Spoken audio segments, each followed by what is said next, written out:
Okay, ladies and gentlemen, let's move on. We've dealt with chimneys.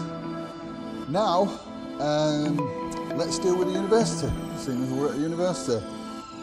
Mike covered one on the university, and I'm going to cover one on the university, which is not just a university.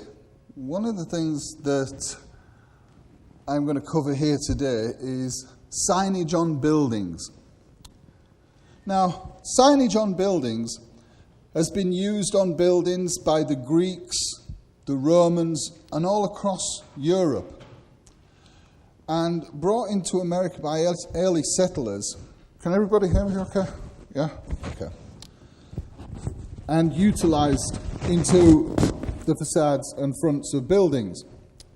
In America, with the rise of brick structures, signage was used on a wide range of buildings, from banks, storefronts, churches, schools, and universities, to name but a few. A lot of the signage was designed and made in cast stone and encapsulated in ornate brickwork in the parapet, and was situated above the entryways of the buildings in most circumstances. As explained before with some of the lads, some of these parapets and signages were freestanding, and some of them were braced by supports, usually anchored back to the roof by means of a metal support to keep it stable. As I explained earlier, one thing we do as humans is we never look up, because I've done it myself. And I sort of tried to figure it out. You get out your vehicle, and there's the entrance. So you're homed in on the entrance, and in you go. But nobody ever looks up.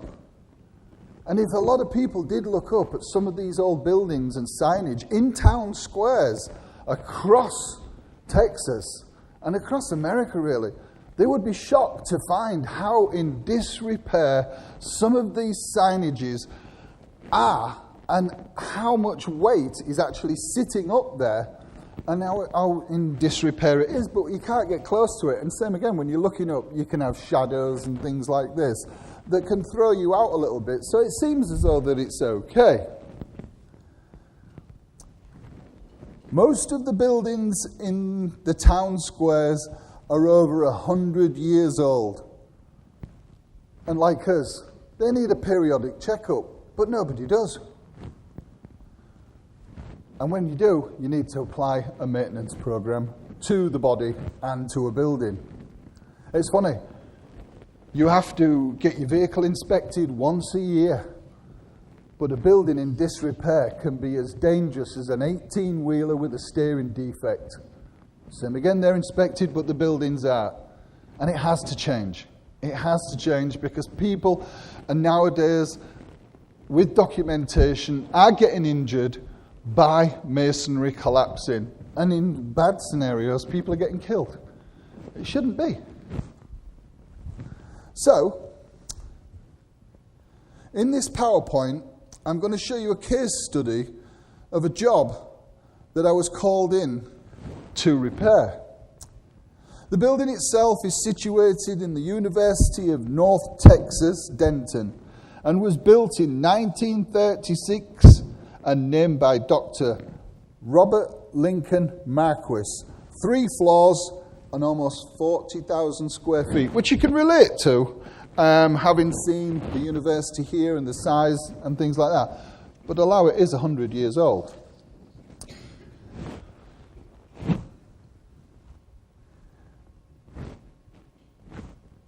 The UNT facilities staff called me in and explained that years gone by, the signage had been anchored, but they had no written records available of this signage being anchored, which is hard, because when we come to try and analyse a building, you can only go on what information that is available and given to you to make your assessment.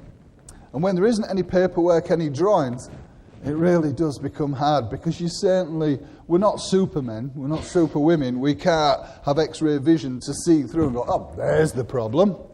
It just doesn't happen. It's all encapsulated. It's all hidden behind flashing or different things. Okay. So, Marquis Hall entryway. Beautiful cast stone, beautiful balcony, and a lovely entryway. So you think it's beautiful, no problem.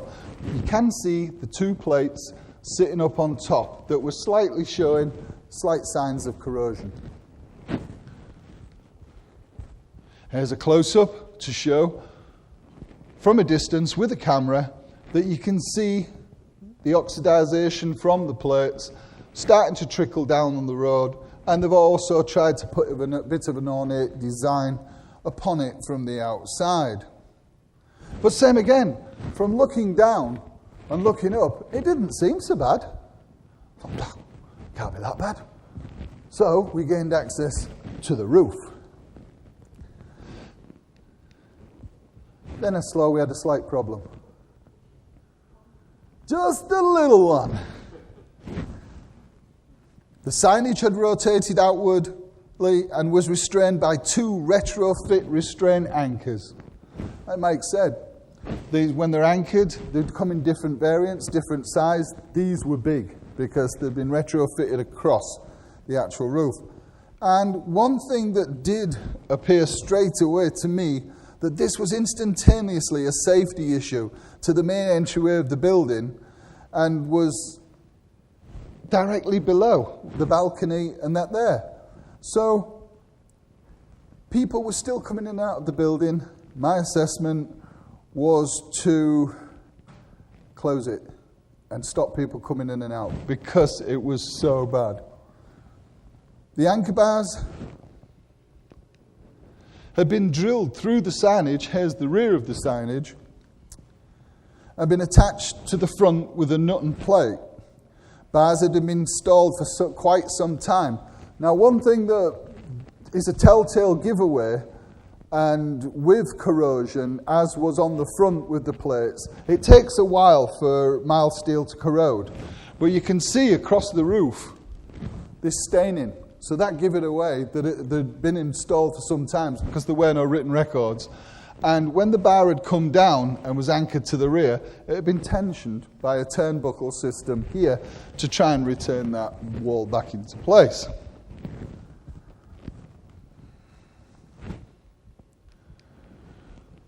The anchors were stretched across the roof. And same again, you can see the actual corrosion on top of the roof, indicating that it had been there for some time. Just a little trick to remember. A hole was drilled through the rear of the parapet wall and a plate installed, so we've got an anchor at the front and an anchor at the rear.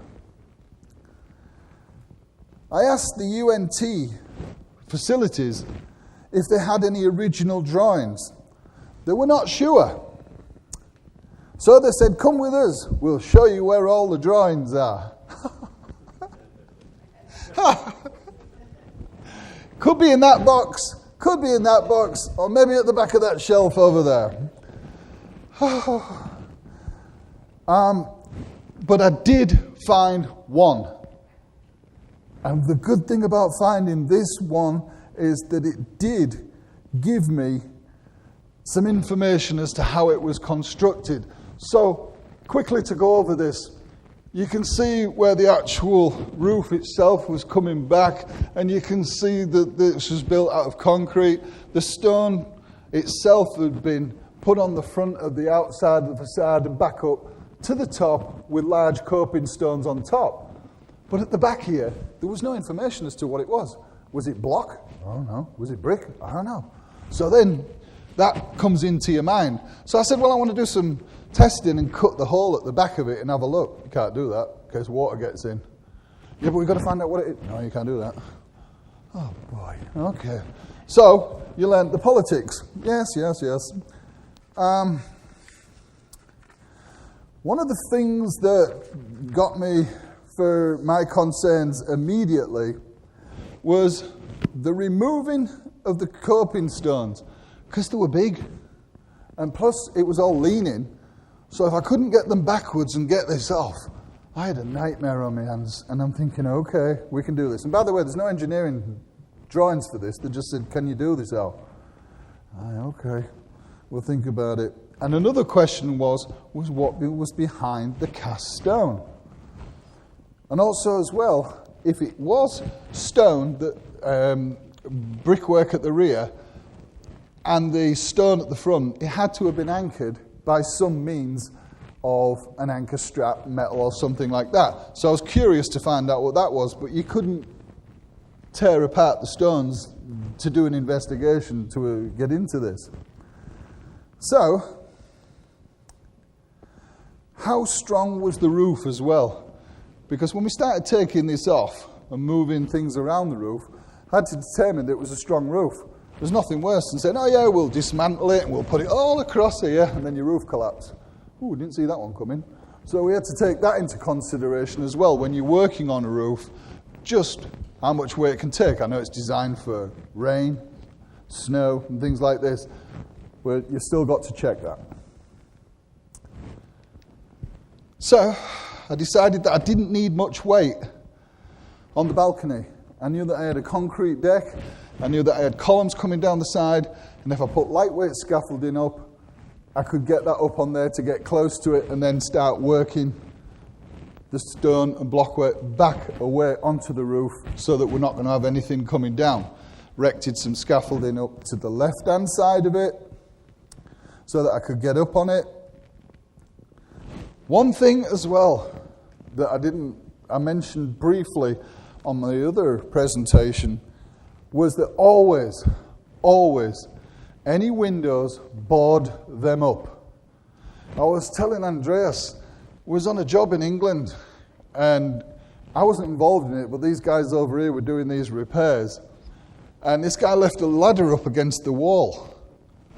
You don't walk away and leave a ladder just sitting there, and a gust of wind came down, and it blew the ladder, and the ladder went that way, then that way, went that way, straight through a stained glass window, 700 years old.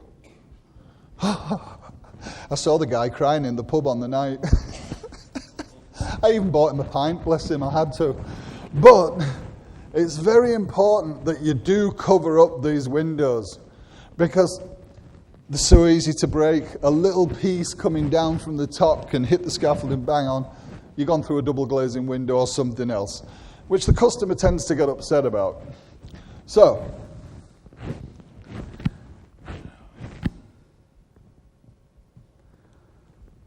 one thing as well is that when you're working up the top, a little trick that I've learned, and I learned this on the front of a Jeep. You got a Jeep? Yeah. They've got winches, electrical winches. So they're great because you can attach it to some scaffolding and you can use it and you can make your own crane. It'll take up weight, you can hook it on and you can bring materials up and down quite easily. Little trick to remember, because it's a bloody long way up there trying to carry up a bag of cement or something like that. So we fabricated something to be able to take that up there. Okay, after erecting the scaffolding, and don't forget I haven't had a close-up view of this yet, I was able to get a close-up view. And when I did, I went, oh, what have you got yourself into? Because the stones themselves had started to split. So you can see it here when it was rotating, it's starting to split out here. And you could see the two anchor points at the top. That was the only thing that was holding that thing up.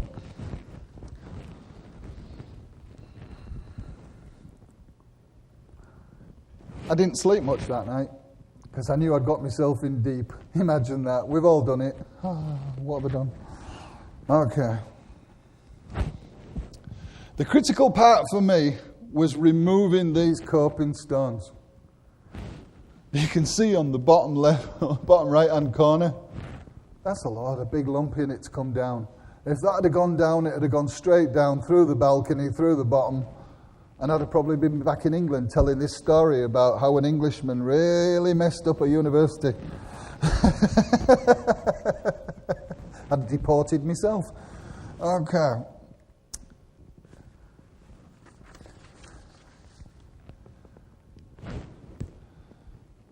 Here's the rear.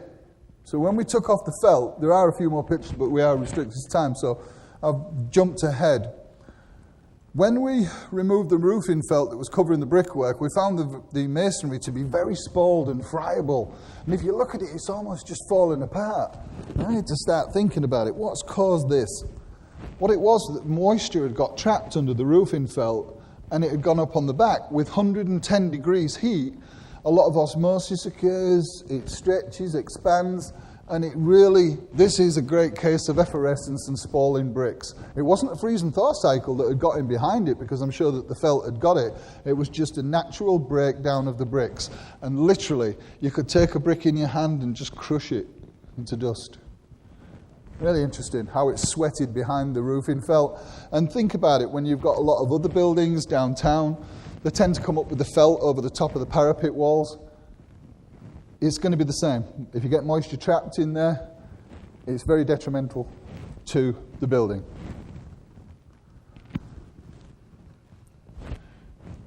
What we did was, underneath on the roof, always put down plastic, and then we put down 8x4 sheets underneath the plastic down, and then 8x4 sheets on top. Because the last thing you want to do is put holes in the roof. You get upset about that. And one of the things is, think about the tools that you're going to use. Now, Mike said earlier that, with a hammer and chisel and things like this.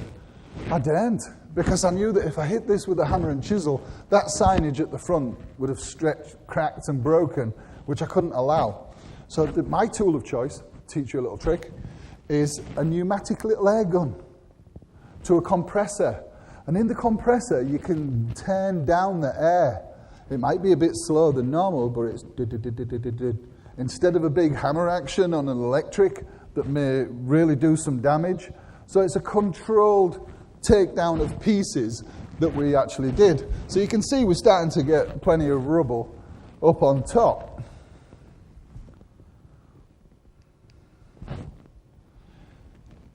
I did start removing the brickwork and was able to find the anchors that were securing these cast stones back into place that were severely corroded.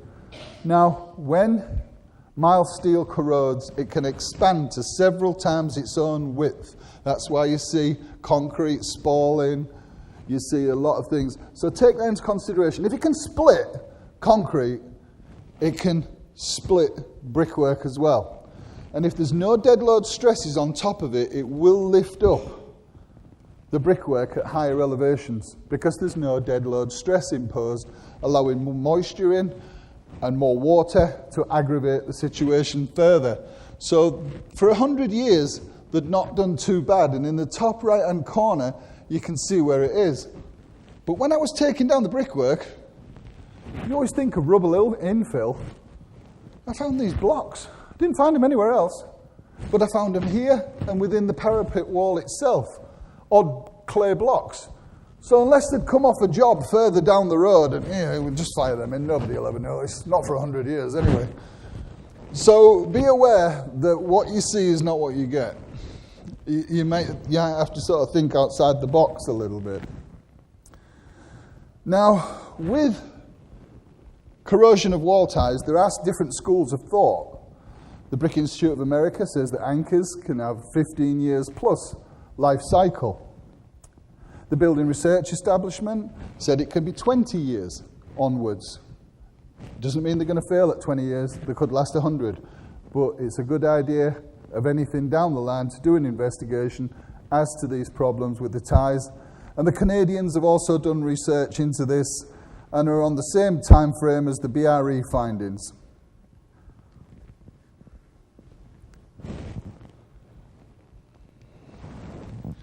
There we go. What do they call it in America? Jerry-rigging. I didn't allow for so much rubble to come down. So what I did at first, I said, what we need is a plastic bucket. I'll tie a rope around it and we'll lower it down to the next bit and we'll lower it down to the roof. It wasn't until I let go of it just a little bit over the edge and I nearly went myself. I thought, okay, bad idea. So what I did is I came up and I jerry-rigged an actual engine hoist. And there you go. The winch system that I started thinking on the front of a Jeep Worked great. So you knew that you was putting it in there. And what I wanted to do was, because of the surface of here, we bagged all the trash. There was 10 tons of rubble, of brickwork that we took from behind the signage. Be aware of what you see. It might be a little bit bigger, like. So it was really a shock. Okay. Here's what I was saying about, you know what you're going to find when you get in there. The wall itself here was only this thick. The parapet wall itself was much thicker, and the stones across the front, the cast stones, were there. Now, when I was working with the university facilities, I had to update them every day as to my thought and my processes and things like this. But like anything, you can only go so far. I couldn't take the whole building down and rebuild it. That would have been a challenge, wouldn't it? But be aware that within these walls, you don't know what you're going to find. So the other parapet wall was vertical. That was vertical. This was shallow. And if I was going to rebuild it, I had concerns that to put the coping stones back on, that was a lot more dead weight. So maybe I was aggravating the situation again. This is my classic picture, this. I've done it a few times in contracting. We've got it down. Now what? And people repetitively ask you that as well. Yeah, that's good. Now what? Even my foreman stood there going, have we got drawings for this? No. What are we going to do? I'm going to think about it. So I went to the pub. Pub always helps, because it always a few drinks helps you, a few glasses of wine. Helps you try and figure it out on the night. So I said, look, I'll tell you what. We'll come back tomorrow and we'll have a think about it. So what I decided to do was that I wanted to pour a 4-inch deck across the top, drill into the roof and put some epoxy resin in it to keep it straight and vertical with rebar, and extend it so that the actual parapet wall would assist in keeping it all together. And what I was going to do was put horizontal anchors all the way across as well, which we'll see when we get on to the next bit here. Yeah, I do a lot of that. Stood there thinking, are you sure you've got this right? So what we did was that every couple of courses, I actually turned the hollow bricks side on, and we put rebar horizontally, tied it all back in together with vertical cement filled between the blocks and horizontally to give it some strength. And with the actual cast stone to get it back into place, and here the lads are doing it gently up on the top right. This is me on the bottom, figuring out just how I can anchor, because there's the old wall tie that's corroded here. So what I did was I got some stainless steel wall ties and had to fabricate them so that they would fit into the block and key the stone back together. So that when we're building it between the mortar, it helped key it all back in. And on the cast stones, what I did is I drilled down vertical, put it halfway into the stone so that the next stone on top keyed into it, so it kept it vertically and kept it all together.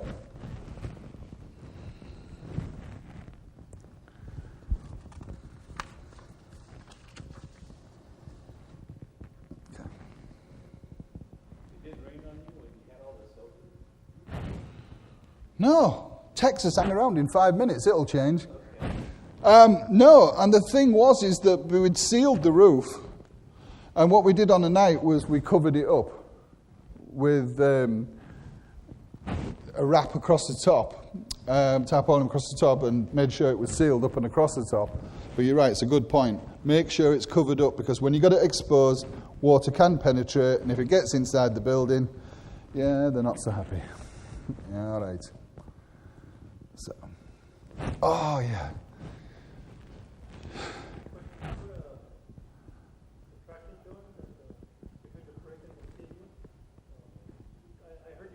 A weep hole joint? A weep hole at the bottom, yeah. No. No, because you couldn't, because they're all interlocking stones all the way across. And because we wanted to keep it as a straight unit all the way across, like the parapet wall, I needed some strength. And I was concerned that if we'd have cut it down the back, it just wouldn't have keyed it all and give it the strength I wanted it to. No, I'm talking about between the CMU and the brick. Connected both the brick and... Oh, you mean down on the sides, either side? Yes. But we still allowed for it to go in on the rebar as well, so it allowed us to go. Yes, good point. So, when we actually went up and took this apart, I had to catalogue each piece. Each piece, you can see the numbers on the side. Take pictures and pass it out. I thought of actually getting it as a big picture and cutting it up and giving it out at Christmas as a jigsaw puzzle, because that's what it felt like. So what we did is when we got it all back into place, when we built it, we just put some mortar at the back. And then what we did is we actually grout bag filled this back in so that we could fill it from the beginning to the back, all the way back up, and continuously do that. Because if we'd have done it by putting the blocks back on top and the stones back on top, I was worried about the compression and not keeping it straight. So I had to keep it controlled so that we could fill it and get it all back up and keep it level in the bed joints that were needed for the signage to look correct.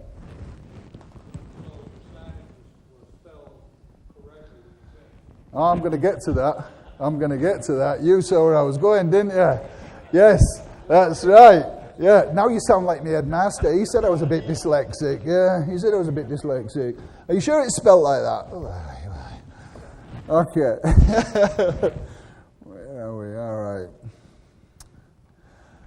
One thing as well is that when the actual winch worked great, because we could only bring up materials as needed, and because of the weight restriction of the balcony and everything else, so you have to watch out for that as well. Quality control was having to be constant on that as well, as you said, not just for the spelling.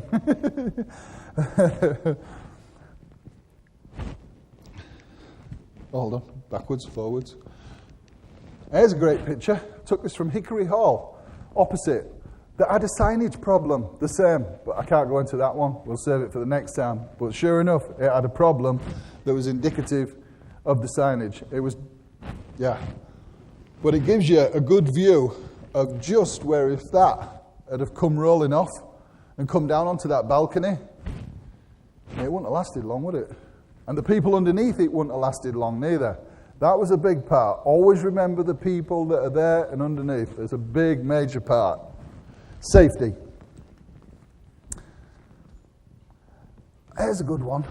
When you do a job like this, if you're ever going to be delayed, you've got to make the owners aware of that situation, because it is a place of business.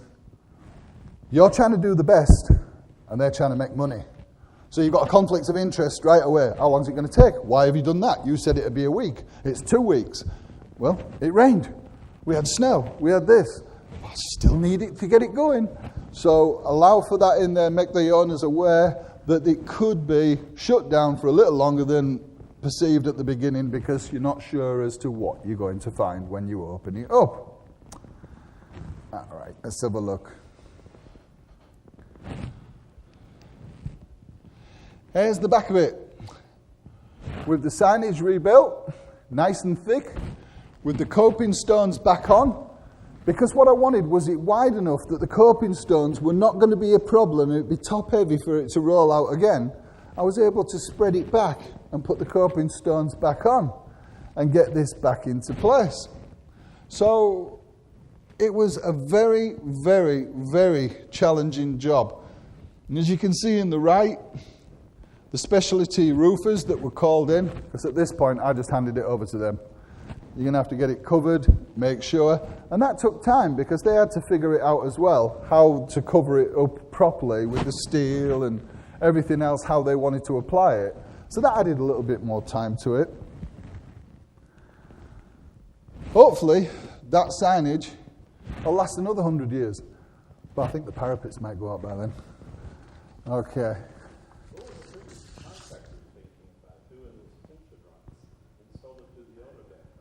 Oh. Unbelievable, unbelievable. I'm always called in on the back end, me. Yeah, I'm always on the back end, and it's always like, who did it? The big fella. Yeah, but he thought about it. He saw it. I'm not bothered. He did it. Okay. Looks like it was done years ago because the plate they put in the front was very nice. Don't be picking on my work. Hold on, I haven't shown you the front yet. Dang. And I will go to the front of the finished project. So do you want me to put the plates back on now? I was referring to how long were they at the table for? How long they were there? All right, I'll let you off then. And one of the things, as pointed out, it's a good job I wasn't dyslexic, because this could have been called Harquist Mole. And I'm sure that UNT Denton really didn't need Harquist Mole. But we never broke one stone. Somebody was watching out for me up there. We were able to get this back into place and make it working again so that the entryway could be opened. And when we did come down with the scaffolding, we did find a problem with the balconies with corrosion, so we had to take the caps off and redo them. But that was one heck of a project. I lost a lot of sleep, a bit of grey, and a bit of hair as well, I think. But that's what I do for a living. Yes, sir. From the time you started on that project Yes. till the time it was complete, the scaffolding was gone, and you got paid, was what time frame? I think we was on it nearly 5-6 weeks. Yeah, and I had to keep the pace going. And while the lads are there, you're sat on top of the roof, you're doing drawings, and then you're liaising with the facilities, saying about this, that, and the other. But luckily enough, I had got enough skill set to plan and prep this so that it all ran smooth. But you can end up with hiccups, so yes, it could be a lot longer. But it wasn't until we opened up and found all of the components that were in there and the disrepair that there were, that I had to change and, oh, we can't use normal anchors, we've got to make this anchor, we need to strengthen it with this and do the rest. So then you've got to go to the UNT facilities and say, this is a good idea, and are you sure? Why is it always on my shoulders? But that's what I do for a living, and that was a case study to go from Mike to the anchors, and you can see where we're trying to flow onto this. So we had to install that back in. So that's my presentation for now, and I'm going to hand it back over to Mike. Thank you very much.